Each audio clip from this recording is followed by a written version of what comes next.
नमस्कार, आप देख रहे हैं हमारा weekly special programme the week that was, जिसमें हम करते हैं हफ्ते की खास खबरों का विश्लेषण। सबसे पहले इस हफ्ते की खास खबरें। गणतंत्र दिवस की तैयारियां पूरी, कड़ी सुरक्षा के बीच जम्मू के मौलाना आजाद स्टेडियम में मुख्य कार्यक्रम, खुफिया एजेंसीज अलर्ट पर।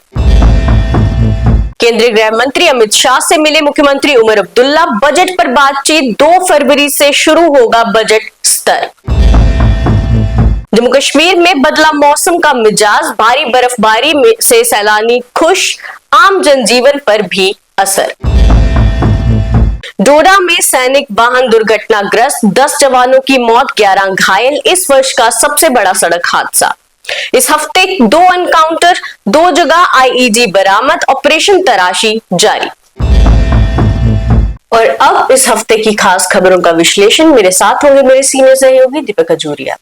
गणतंत्र दिवस की तैयारियां पूरी हो चुकी हैं। जम्मू के मौलाना आजाद स्टेडियम में कड़ी सुरक्षा के साथ मुख्य कार्यक्रम होगा और खुफिया एजेंसीज जो है वो भी अलर्ट पर है। दीपक जी, आकांक्षा, 26 जनवरी बहुत बड़ा कार्यक्रम रहता है क्योंकि इस दिन खास तौर पे 15 अगस्त भी हालांकि हमारा स्वतंत्रता दिवस भी बड़ा कार्यक्रम होता है, मगर 26 जनवरी को खास तौर पे ये रहता है क्योंकि परेड होती है, कई किस्म के कार्यक्रम होते हैं, स्कूल्स इन्वॉल्व होते हैं, बहुत सारे विभाग इन्वॉल्व होते हैं। तो ऐसे में सुरक्षा तो बड़ा मामला है ही है और हमारे राष्ट्र पर्व पर हमारे दुश्मन, हमारे पड़ोसी की नजर भी रहती है, तो इसलिए भी सुरक्षा कड़ी रखना जरूरी है। तो आज रविवार है और कल सोमवार को कल सुबह 9 बजे कार्यक्रम शुरू हो जाएगा और तिरंगा फहराया जाएगा लेफ्टिनेंट गवर्नर मनोज सिन्हा द्वारा जम्मू में मुख्य कार्यक्रम में मौलाना आजाद स्टेडियम में। मुख्यमंत्री उमर अब्दुल्ला मुख्य अतिथि होंगे, जबकि deputy chief minister Surendra Kumar Chaudhary Bakshi stadium Srinagar में तिरंगा फहराएंगे। तो ये दोनों हमारी जो कैपिटल सिटीज हैं यहाँ पर मुख्य कार्यक्रम होंगे, जबकि जिला मुख्यालयों पर जो डिस्ट्रिक्ट हेडक्वार्टर्स है वहां पर वहां के जो डीसीज हैं वो अलग अलग जगह तिरंगा फहराएंगे। तो इस तरह एक बड़े समारोह की जो है तैयारी हो चुकी है। हाँ, सुरक्षा इसमें बहुत अहम रहती है। सुरक्षा, अगर हम सुरक्षा की बात करें तो मौलाना आजाद स्टेडियम से लेकर इंटरनेशनल बॉर्डर तक और लाइन ऑफ कंट्रोल से लेकर लखनपुर तक हर जगह सुरक्षा व्यवस्था पूरी तरह से कड़ी है। सेना हो, पैरामिलिट्री फोर्सेस हो, जम्मू कश्मीर पुलिस हो और खास तौर पे इसमें इंटेलिजेंस एजेंसीज का, जैसे आपने कहा, बहुत बड़ा रोल रहता है। क्या फिर वो इंटेलिजेंस ब्यूरो हो, सीआईडी का सीआई विंग हो, मिलिट्री का एमआई विंग हो, ये सभी विंग्स सिवीज में जिनके लोग रहते हैं, खासतौर पे इंटेलिजेंस इनके पास आती रहती है और उसी इनपुट्स के आधार पर सुरक्षा को जो है चाक चौबंद किया जाता है। अगर मौलाना आजाद स्टेडियम की बात करें तो शनिवार को मौलाना आजाद स्टेडियम में फाइनल फुल ड्रेस रिहर्सल जिसे कहा जाता है वो हो गई थी और आज रविवार को और कल सुबह तक, मतलब यानी कि करीबन 36 घंटे के लिए परिंदा तक पर नहीं मार सकता, किसी को भी मौलाना आजाद स्टेडियम में जाने की इजाजत नहीं होती और ऐसे में पूरी तरह से जो है सुरक्षा चाक चौबंद होती है और हमें सल्यूट करना होगा अपने सुरक्षा बलों को, जम्मू कश्मीर पुलिस को, जो दिन रात, खासतौर पे मुझे लगता है 2 या 3 दिन शायद ये लोग सोते भी नहीं है पूरी तरह से, ताकि हम लोग बड़ी शांतिपूर्ण तरीके से ये राष्ट्र पर्व मना पाए। जी, तो वहीं इस हफ्ते केंद्रीय गृह मंत्री अमित शाह से मिले हमारे सीएम उमर अब्दुल्ला, बजट पर भी बातचीत की गई है इस हफ्ते। और दीपक जी, 2 फरवरी से बजट स्तर जो है वो भी स्टार्ट हो रहा है। देखिए, बिल्कुल जम्मू कश्मीर विधानसभा का बजट सत्र जो है वो 2 फरवरी से शुरू होगा जी। उससे पहले मुख्यमंत्री का मिलना गृह मंत्री से, ये माना जा रहा था कि बजट के ऊपर ही मुलाकात होगी। हालांकि जब भी मुख्यमंत्री गृह मंत्री से मिलते हैं तो वो स्टेटहुड को लेकर बातचीत जरूर करते हैं और केंद्र सरकार की तरफ से भी वही आश्वासन आता है कि जब भी सही समय आएगा तो स्टेटहुड दिया जाएगा।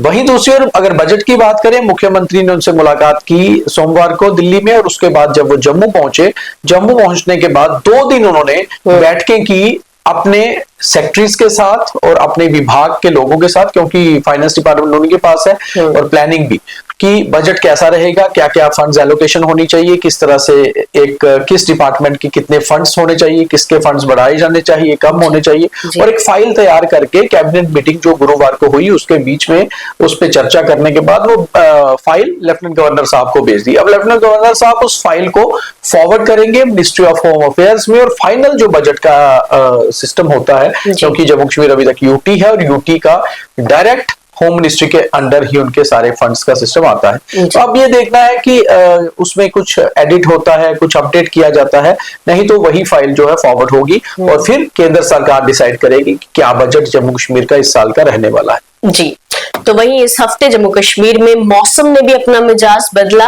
बर्फबारी हुई, बारिश हुई। जम्मू में काफी समय से बारिश का इंतजार भी किया जा रहा था और बर्फबारी के चलते कई हाईवेज जो हैं वो बंद भी हो गए। और दीपक जी, इससे आम जनजीवन में भी बहुत ज्यादा मुश्किलें फेस करनी पड़ी क्योंकि फ्लाइट्स जो है वो भी कैंसिल हो गई इस वीक। देखिए, बर्फ और बारिश की चाहत तो आकांक्षा हमेशा होती है, मगर जब ये ज्यादा हो जाती है तो फिर ये आफत भी बन जाती है। पिछले हफ्ते जिस तरह हमने बात करी थी कि बहुत भीषण सर्दी रही थी, टेम्परेचर 3 से 4 डिग्री तक जम्मू में चला गया था, ड्राई स्पेल बहुत ज्यादा था। जैसे ही सोमवार को ये हफ्ता शुरू हुआ तो धीरे धीरे गर्मी होनी शुरू हुई। मंडे, ट्यूसडे और वेडनेसडे मौसम एकदम से बदला गर्मी की तरफ, टेम्परेचर 20 तक भी पहुंच गया दिन का। मगर जैसे ही गुरुवार शाम को पहले ही कहा जा रहा था कि वेस्टर्न डिस्टर्बेंसेस आएंगे और वेस्टर्न डिस्टर्बेंसेस जब हिट की जम्मू कश्मीर में तो फिर जम्मू कश्मीर में जो सफेद चादर बर्फ की थी वो बिछ गई और जम्मू के प्लेन्स में बारिश हो गई और ये बारिश और बर्फबारी ने मिलकर मौसम का मिजाज एकदम से बदल दिया। एक दिन तो लोगों के लिए बहुत सुहाना मौसम रहा, मगर शनिवार को और आज रविवार को भी लोगों को दिक्कत हो रही है। जम्मू श्रीनगर हाईवे पर बहुत ज्यादा बर्फ है, कनेक्टिंग रोड्स बंद है, स्टेट के और इंटर स्टेट जो हाईवेज हैं वो बंद पड़े हुए हैं। और अभी अगले हफ्ते यानी कि कल से सोमवार से जो नेक्स्ट वीक शुरू हो रहा है, इस हफ्ते दोबारा से मौसम का मिजाज बदल सकता है और एक स्पेल और अभी बारिश का और बर्फबारी का हो सकता है। जी, तो वहीं इस हफ्ते डोडा में एक सैनिक वाहन का बहुत ही बड़ा एक्सीडेंट हुआ। इस साल का सबसे बड़ा एक्सीडेंट था जिसमें 10 सैनिकों की मौत हो गई और 11 घायल हो गए। और दीपक जी, उनके शव उनके गांव भी पहुंचाए गए और उनका अंतिम संस्कार भी हो गया।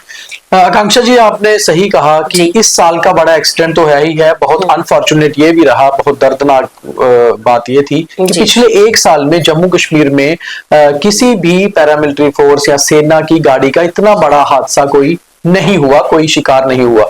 हालांकि 2025 में 4 एक्सीडेंट्स आर्मी व्हीकल्स के हुए थे, अप्रैल में, जून में, सितंबर में, मगर इतना बड़ा हादसा कोई नहीं था। तो ये साल की शुरुआत आर्मी के लिए अच्छी नहीं रही। भद्रवा के से जो कनेक्टिंग रोड है चंबा को जाने वाला, वहां पदरी एक इलाका पड़ता है, वहां पर ये एक्सीडेंट हुआ और उसके बाद 2 दिन के बाद उनके पार्थिव शरीर सभी 10 जवानों के उनके पैतृक स्थानों पर भेज दिए गए। वहां उनके अंतिम संस्कार भी हो गए। 11 जवान घायल हैं, जिनमें से कुछ का उपचार डोडा के जिला अस्पताल में और कुछ का उपचार उधमपुर के कमांड हॉस्पिटल में चल रहा है। वहीं दूसरी ओर डीसी डोडा हरविंदर सिंह ने एक स्टेटमेंट दिया फ्राइडे को। उन्होंने कहा कि दरअसल घटना का कारण पता चल चुका है, स्नोफॉल के कारण स्लिपरी हुई रोड पर यह हादसा हुआ है और अनफॉर्चुनेट है। और हमने शुरू में ही ये कहा था जिसमें एक्सीडेंट हुआ कि कारण 2 हो सकते हैं, एक तो सड़क खराब और दूसरा स्लिपरी होना रोड का आफ्टर स्नोफॉल। तो ऐसा होने से हादसा हुआ है, अनफॉर्चुनेट रहा और उसका जो है साल की शुरुआत में एक सेना के लिए बड़ा नुकसान या झटका कह सकते हैं। जी बिल्कुल। तो वहीं इस हफ्ते 2 एनकाउंटर भी हुए, 2 जगह आईईडी भी बरामद हुआ और ऑपरेशन तराशी जो है दीपक जी वो अभी भी जारी है। आकांक्षा, पिछले रविवार को ऑपरेशन तराशी लॉन्च किया गया था किश्तवाड़ के सोननार इलाके में, जो किश्तवाड़ के ऊपरी जंगली पहाड़ी इलाकों में आता है। एक हफ्ते भर, आज जब हम रविवार को ये प्रोग्राम कर रहे हैं, आज भी अभी वो ऑपरेशन जो है कंटिन्यू है, क्योंकि उसमें जो आतंकी थे अभी तक किसी के मारे जाने की सूचना हमारे प्रोग्राम रिकॉर्ड करने तक नहीं थी। उम्मीद थी कि 26 जनवरी से पहले वो तीनों आतंकियों को हम मार गिराएंगे, मगर सुरक्षा बलों को इस हफ्ते नुकसान झेलना पड़ा।